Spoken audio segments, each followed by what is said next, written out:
ဒါကတော့မာကျန်းစန္ဒာကိုဖျောက်ထားတာလေးကိုမျှဝေထားတာပါရှင်စန္ဒာကအရန်မာကျန်းဖြစ်တဲ့အတွက်မာကျန်းဆေးကိုလိမ်းရပါမယ်ရှင်မာကျန်းဆေးကိုရွှဲရွှဲလေးတုပ်လိမ်းပေးပါမယ်ထားချိန်ကတော့တနာရီကျော်တနာရီနဲ့မိနစ်20ပေါ့ရှင်ပုံမှန်စန္ဒာဆိုလို့ရှိရင်တော့တနာရီဝန်းကျင်လောက်ထားရင်ရပါပြီ။သူကအရန်ကျန်းနဲ့မာကျန်းစန္ဒာဖြစ်တဲ့အတွက်တနာရီနဲ့မိနစ်20မှာစန္ဒာပြော့သွားတာပေါ့နော်။ပြီးရင်စန္ဒာရမရဆန်းစစ်တဲ့ပုံလေးကိုပြပါမယ်။စံမြင်လေးကိုတမြင်နှမြင်ယူပြီးတော့တရီကွင်းလိုဆွဲဆန့်လို့ရမရန်စစ်ကြည့်မယ်။ဆွဲဆန့်လို့ရလို့အိတ်နေပြီဆိုလို့ရှိရင်ရပါပြီတရီကွင်းလို့သူက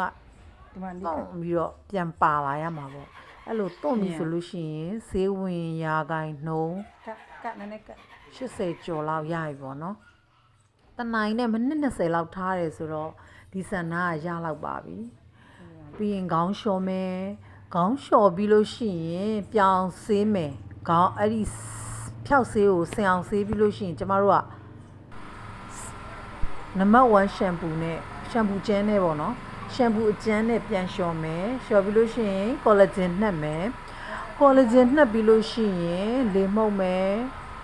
စီရန်နဲ့ငယ်ထဲမယ်လေမှုတ်ပြီးလို့ရှိရင်ဆက်ဆွဲတာကိုမျှဝေထားတာပါအဲ့လိုပပလေးတလွှာချင်းယူပြီးဆက်ဆွဲပါမယ်နော်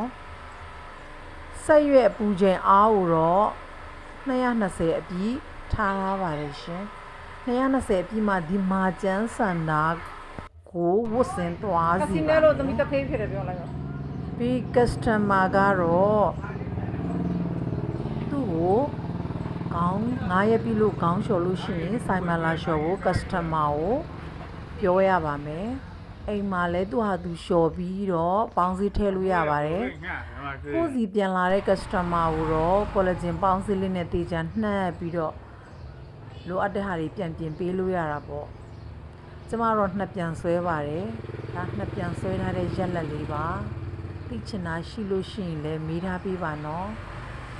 ဖြည့်ပေးပါမယ်ဆုံးဖြတ်ကြည့်ပေးလို့လည်းကျေးဇူးတင်ပါတယ်